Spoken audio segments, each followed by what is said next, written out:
Welcome back to Talking Water with SwitchWaterSupplier.com. I'm David Eason, joined once again by Graham Mann from SwitchWaterSupplier.com. Hello. And we've got a bit of a message for you. If you're a company, you run a business that's looking to switch their water contract, switch your water supplier, well, SwitchWaterSupplier.com is the place for you to go. But also, you've got to be watching what you do if you want to change your water contract. Yes, absolutely. We're seeing water supply contracts with onerous anniversary dates and notice required. In particular, we're seeing quite a few where you have to give 30 days notice for termination before you can go out to the market. If you miss that 30 days anniversary date and you don't give notice, it rolls over into another 2 or 3 years. So you can't do anything about it. You can't change if you're not in that window. No. Well, you can, but I've seen some quite substantial penalties. In particular, I've seen that they'll take a payment of, I think it's something reason about 3 months. So if you miss the anniversary date by 1 day, and you want to get out and switch water supplier and go out to market again, they'll ask you for 3 months of your annual water budget as a payment, as a penalty. And if you're spending 100, 200, 300, 500,000 pounds, that's serious money. It wipes out all your savings completely. And so what I would tend to do is, my recommendation is, if you're entering into a retail contract and anything is onerous like that, you want to request that the retailer puts in, say, 30 days notice, end of. No penalties whatsoever. You can serve the 2 or 3 years, which is fine if you're contracted to do that, or you can go for 3 years with a break at 2, or 3 years with a break at 1, or whatever. But where you see these penalty charges, they're quite substantial. Another area which we're seeing more of now is tariffs. So we've looked at the cost per cubic metre for water, wastewater in the terms of the agreement. That's fine. That's the wholesale charges. We check those out. But then when you actually look at the full details of the contracts, what we're seeing is that if you've got multiple sites, or even 1 or 2 sites, that they're on the wrong tariff. So the savings you thought you were going to make by switching have been wiped out by the application of an incorrect tariff. So again, you need to take professional advice. My advice would be that if you are switching on your own and you're not using the platform, then you need to pay a professional just to check the details of the contract to make sure that it suits you and suits your business. Otherwise, you'll sign up for something which is totally not suitable, and you'll pay going further down the line. So just for clarity, is this so a contract comes to an end, and if you want to try and then renegotiate with someone else or move your deal, am I right in saying that it doesn't actually come to an end? It just restarts. You just got to, if you're with that company. Some contracts, and we're seeing a lot more of them now, where and some of it I even see 5 years down the line. So you think you're getting a good deal, and you could be on the wrong tariff, which wipes out your savings. Or if you miss that anniversary date for the notice period, then it rolls out to another 2, 3, 4, or 5 year contract. So this is completely against what we're used to in pretty much every part of our lives at the moment, whether it's broadband or your mobile phone or your gym membership or whatever. You can be out of contract, or even your mortgage. Once the deal is done, you should really go on to a kind of a basic level contract, which you can get out of at any time at all, which means you can go and get a bargain in the market. That's the idea. You're still working, so you've still got the mobile phone, you're still possibly paying the contract, but actually you can just walk away and go to somebody else. What they don't do in any of those cases is say, right, well, you had 30 days, you had a window there. Actually, you're going to be paying this £50 a month for this phone, which you've already paid for the next 2 years. Yeah. Wait, there was another instance on the same contract where within the 3 or 5 year contract, there was an agreement to install water flow data loggers. So there are off-site monitoring equipment that sends water data to your PC, so you can see exactly where the water's going, and take the appropriate actions should you have any leaks, or you want to apply water management skills to reduce your water consumption. And in this particular contract, you paid extra on top of your retail fee for paying for the kit to be installed and supplied. And then at the end of the contract, if you miss the notice period, okay, they charge you for taking the kit out. And apparently it's onerous contract because it doesn't say, although you're paying for this kit, you pay for the supply and installation of this kit. It doesn't necessarily say that you own this kit at the end of the 3 and 5 years. And by the way, we're going to charge you to take it out. So what you've paid for over the 3 and 5 years is in fact not yours. It's unbelievable. And we're here to educate, you know.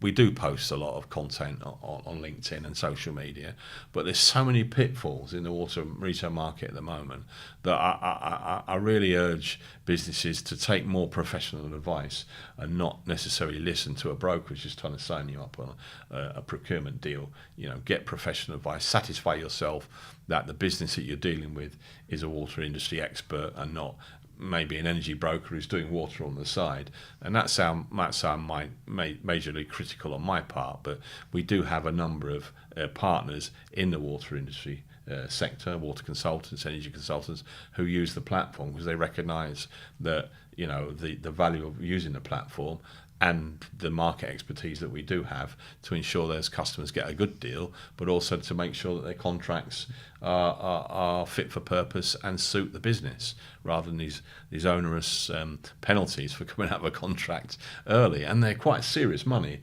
I think this particular customer is going to end up to be about £250,000. You know, a cheque for £250,000. I have to tell you, I know the procurement director and the chief executive of this business, and they're not going to write a cheque out for £250,000. Absolutely no way. But also, I'd like to mention that within the contract, it did say that for all the bills, that they're going to give monthly meter readings, actual readings on each month, so that the bills are accurate. Okay, but the thing is that they've got a 2-month billing in advance agreement. So if you're billing in advance, you don't know what the meter readings are. So in fact, it's a contradiction in terms, because they're not providing the service that you're paying for. So they're not, you know, taking a meter reading and then billing you at the end of the month. They're taking meter readings sometimes. In fact, 60% of the sites in question, and there's 150 of them, are only read once every 6 months. So that's a breach of contract. But you can't say you're going to take actual meter readings and bill actually to the customer and then bill them 2 months in advance, because that's based on estimated readings. So, you know, and the customer signed this deal 6 years ago, and they've re-signed again. And it's just, you know, they really need to take professional advice. And there are strict rules and regulations surrounding water retail contracts on Ofwat's website, and if anyone wants a copy of the retail service code for water retailers and contracts, just give us a call or send us an email, and we'll provide you with a copy of that said.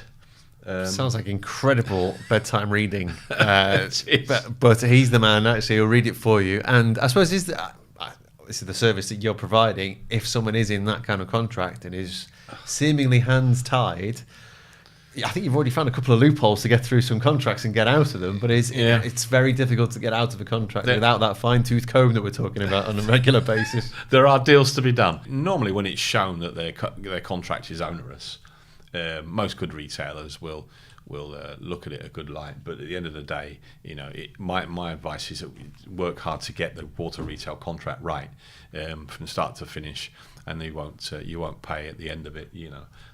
So yes, take good account, take professional advice on your contracts. Indeed, and Graham is the man to talk to about that one at switchwatersupplier.com.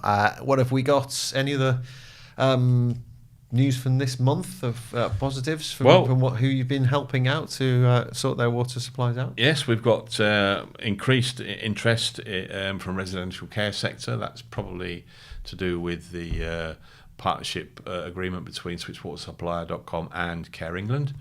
We are actually attending an exhibition, residential care and health exhibition, the NEC in October, alongside our partners, Care England. So we're looking forward to that. We've had a couple of clients talk to us about their issues on their trade effluent charges and their water charges and their leakage and high consumption. Again, this is driven by sustainability, but I think it's also being driven now by the fact that they're relatively resolved and they've got plans for their energy. And now these companies are looking at the water and they're trying to understand why they're paying so much for water and wastewater. So that's increased. And some of the figures, one company spending like 4 million on 4 sites, but the turnovers are nearly £1 billion a year. So they're big factories, and they're fantastic projects because it's the gateway to water sustainability when they sign up for us. So yes, work. Very interesting. Anything else? Any big deals on the horizon? No, not at the minute. It's quite surprising, actually. You can be busy and then the phone goes and then you're busier. If you can get busier, I don't know. But we're having some really interesting conversations. People are asking for advice in all sorts of areas. I think at the end of the day, it's not all about procurement.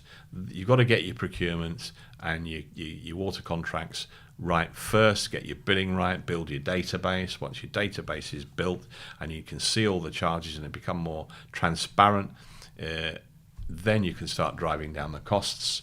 And this is all driven by water sustainability now, and companies have plans for their net zero and carbon reduction, and water is now becoming a part of that. So that is really, really fantastic news for the water industry per se, I think. So yes, the future's bright, and onward and upward.